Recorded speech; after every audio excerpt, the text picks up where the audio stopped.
अस्सलाम वालेकुम। तो जैसे कि हमने प्रीवियस लेक्चर्स के अंदर एक्सरसाइज 4.3 कंप्लीट कर ली थी, तो आज के लेक्चर के अंदर हम एक न्यू टॉपिक जो है वो भी मतलब न्यू एक्सरसाइज जो डिस्कस करने जा रहे हैं। हमने प्रीवियस जो लेक्चर्स थे उसके अंदर एक चीज़ ही निकाली थी।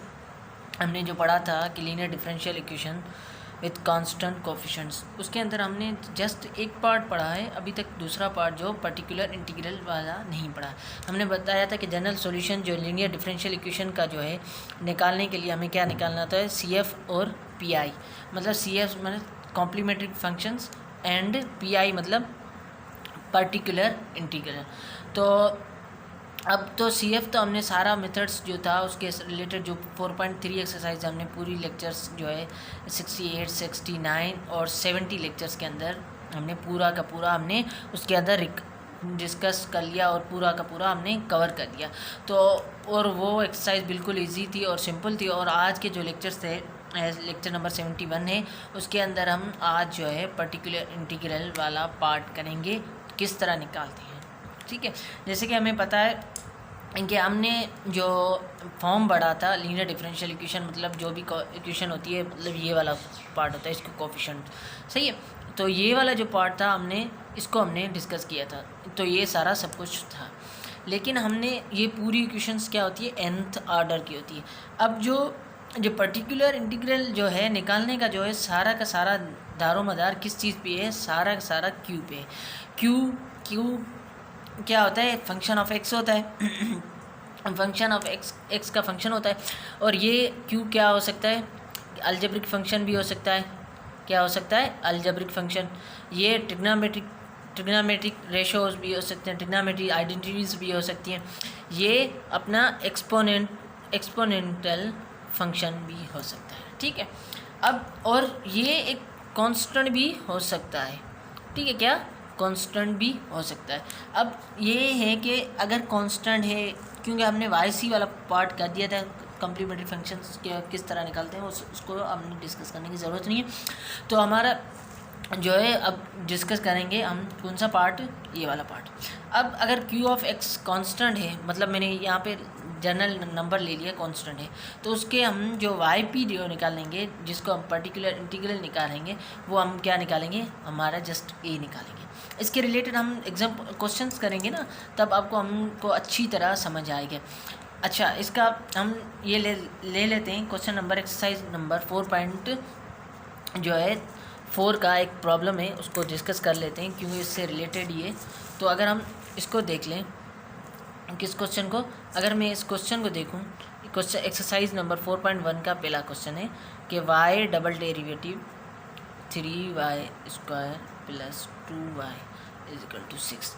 ठीक है, इस क्वेश्चन को अगर हम गौर से देखें तो हमारी क्या चीज़ नज़र आ रही है, हमें क्या चीज़ आ रही है कि सबसे पहले वाला पार्ट होता है, ये वाला होता है कि इसको होते हैं हम निकालते हैं YC निकालते हैं, और ये होता है यहाँ से हम निकालते हैं YP। ठीक है, अब मैंने बोला था कि अगर हमारा क्या होना चाहिए, लीनियरली मतलब जो है हमारा कांस्टेंट है, तो हम क्या निकालेंगे, A निकालेंगे। ठीक है, हम अब जस्ट देखें, सबसे पहले हम इसको हम YC निकालेंगे। क्या निकालेंगे, YC निकालते हैं। एक इक्वेशन ये वाला क्वेश्चन कर लेते हैं। ठीक है, = 0। सबसे पहले हम क्या करते हैं, कैरेक्टरिस्टिक इक्वेशन निकालते हैं। क्या निकालते हैं, कैरेक्टरिस्टिक इक्वेशंस निकालते हैं। क्या निकालते हैं, कैरेक्टरिस्टिक इक्वेशन निकालते हैं। तो उसमें क्या होता है, D² + dy2 = 0। उसके बाद हम क्या निकालते हैं, एक्सिलरी इक्वेशंस निकालते हैं। ठीक है, क्या निकालते हैं, एक्सिलरी इक्वेशंस। उसमें क्या होता है, m² + 3m + 2 = 0।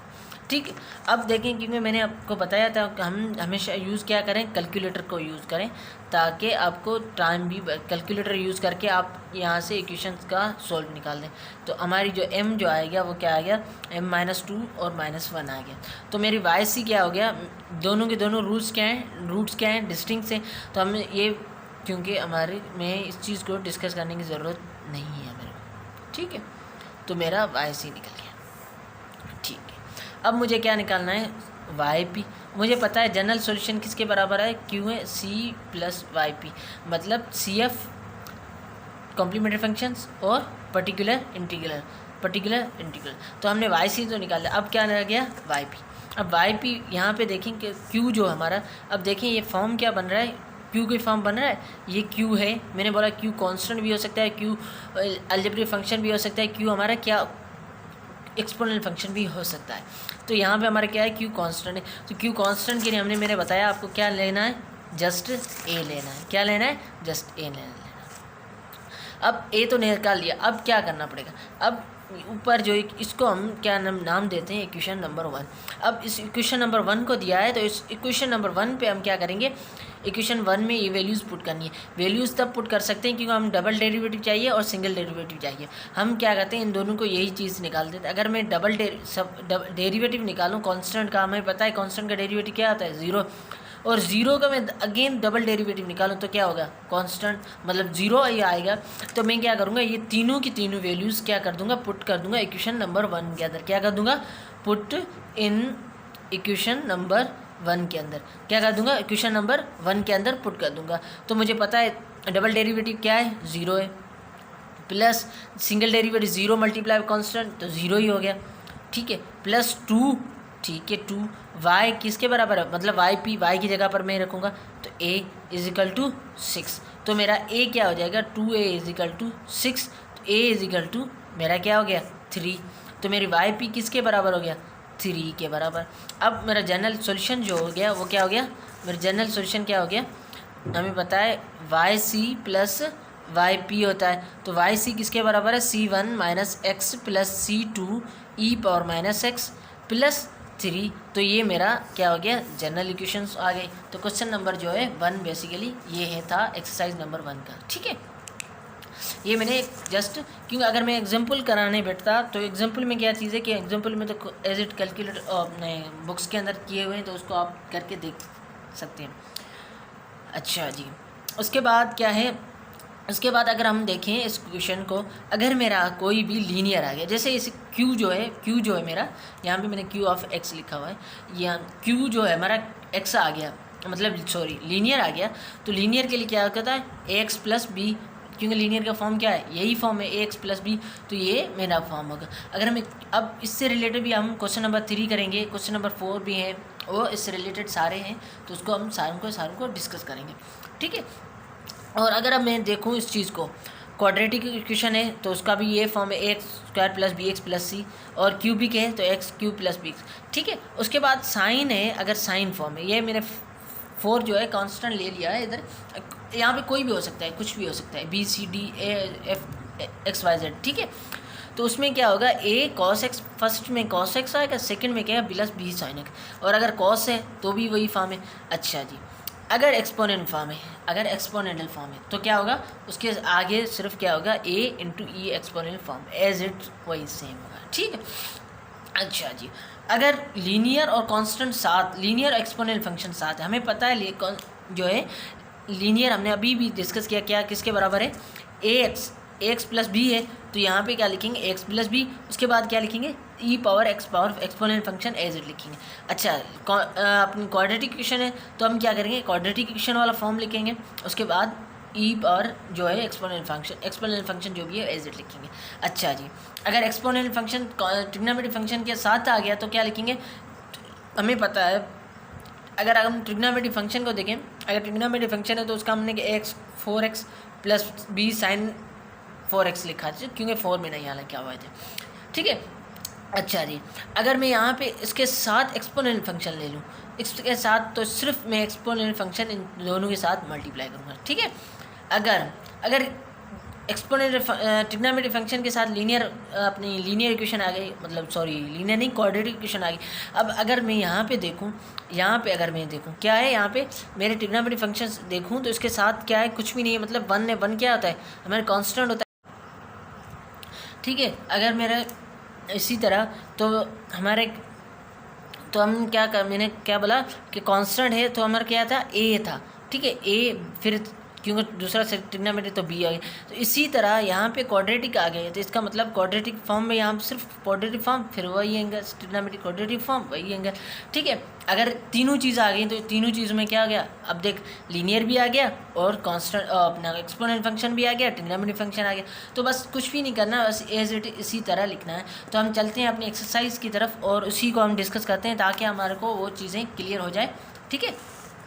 सही है, अब हमने क्वेश्चन नंबर 1 कर लिया था, अब क्वेश्चन नंबर 2 को डिस्कस करते हैं। हमारे क्वेश्चन नंबर 2 को डिस्कस करते हैं, क्या करते हैं, क्वेश्चन नंबर 2 को डिस्कस करते हैं। अच्छा जी, अच्छा अगर मैं इसको देखूं क्वेश्चन नंबर 2 को, तो मेरा क्या है, सबसे पहले अब देखें इसका मुझे जनरल सॉल्यूशन चाहिए, ठीक है। इस इक्वेशन का क्या मुझे चाहिए, मुझे जनरल सॉल्यूशन चाहिए। अच्छा जी, मुझे जनरल सॉल्यूशन चाहिए, मतलब y = YC + YP, ठीक है। YC मुझे निकालने के लिए सबसे पहले मुझे क्या करना है, सबसे पहले मुझे करना पड़ेगा कि 4y डबल डेरिवेटिव + 9y = 0, ठीक है। उसके बाद मुझे क्या करना होता है, कैरेक्टरिस्टिक इक्वेशन निकालनी होती है = 0। उसके बाद मुझे क्या निकालना होता है, एक्सिलरी इक्वेशन, ठीक है, = 0। अगर मैं यहाँ पे देखूँ तो मेरा m क्या निकलेगा, m जो निकलेगा मेरे बेसिकली क्या निकलेगा, m = ±3 i/2। तो मेरी इक्वेशन क्या बनी, मेरी YC जो बनी C1 cos 3/2x + C2 sin 3/2x, ठीक। अब देखें, मैं अगर देखूं तो मेरी YC आ गई।